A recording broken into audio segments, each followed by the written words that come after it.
A child who is carried at the back will not know how far the journey is.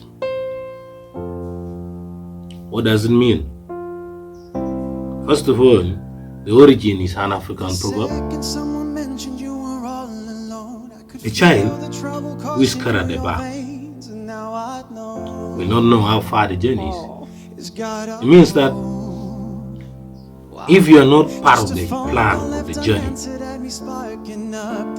you will not know the expected outcome. For example, if I am to choose in politics, if you are not part of a movement in a certain campaign, you will only be used to fulfill the mission of the campaign. You will not know whether the politics is about profit making, or the politics is about revenge, or the politics is about maybe some other famous adventures and whatever.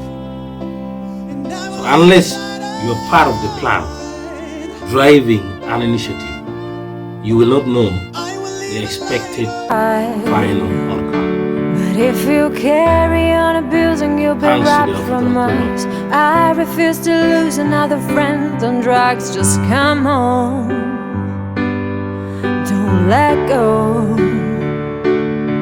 If you look into the distance, there's a house up on a hill, guiding like a lighthouse to a place where you'll be safe to feel a grace. 'Cause we've all